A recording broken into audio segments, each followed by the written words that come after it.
ആധുനിക ഫുട്ബോൾ കണ്ടു വളർന്ന ഒരു ഫുട്ബോൾ ആരാധകൻ ഒരിക്കലും മറക്കാൻ കഴിയാത്ത പേരാണ് MSN.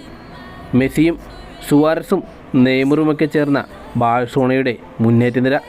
ഫുട്ബോൾ ലോകം ഇവർ 3 പേരും ചേർന്ന് അടക്കി ഭരിച്ചിരുന്ന കാലം.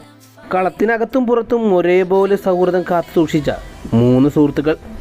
ഒരിക്കൽ ഉറുഗ്വായൻ ഇതിഹാസമായ ലൂയി സുവാരസ് ഒരു ഇൻ്റർവ്യൂവിൽ വെച്ച് എത്രത്തോളം ആഴത്തിൽ പതിഞ്ഞതാണ് ഈ 3 പേരുടെയും സൗഹൃദമെന്നത് ഫുട്ബോൾ ലോകത്തെ അറിയിക്കാൻ ഫുട്ബോൾ മൈതാനത്ത് വെച്ച് നടന്ന ഒരു ഇൻസിഡൻറ്റ് പറയുകയുണ്ടായി. അദ്ദേഹം പറഞ്ഞത് ഇങ്ങനെയായിരുന്നു: മെസ്സിയും നെയ്മറും ചേർന്നുകൊണ്ട് എനിക്ക് ഒരു ഗോൾഡൻ ബൂട്ട് സ്വന്തമാക്കാൻ സഹായിച്ചിരുന്നു.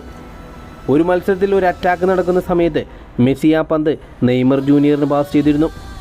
നെയ്മർ ആ പന്തുമായി ഡ്രിബിൾ ചെയ്ത് അദ്ദേഹം ഗോൾ പോസ്റ്റിനരികിലെത്തി. നെയ്മറിൻ്റെ മുന്നിൽ ഗോൾ കീപ്പർ മാത്രം. ഞാൻ റൈറ്റ് സൈഡിലൂടെ ഓടി വരുന്നത് കണ്ട നെയ്മർ ജൂനിയർ എനിക്ക് എത്താൻ വേണ്ടി അദ്ദേഹം പന്ത് ഹോൾഡ് ചെയ്യുകയായിരുന്നു. ഗോളടിക്കാൻ കിട്ടിയ ചാൻസ് അദ്ദേഹം ഒഴിവാക്കിക്കൊണ്ട് ആ പന്ത് എനിക്ക് നൽകുകയായിരുന്നു. ഞാൻ ഗോളടിച്ചു.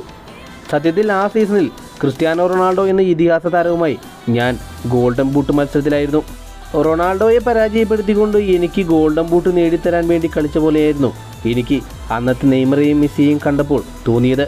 അങ്ങനെയായിരുന്നു സത്യത്തിൽ സംഭവിച്ചതും.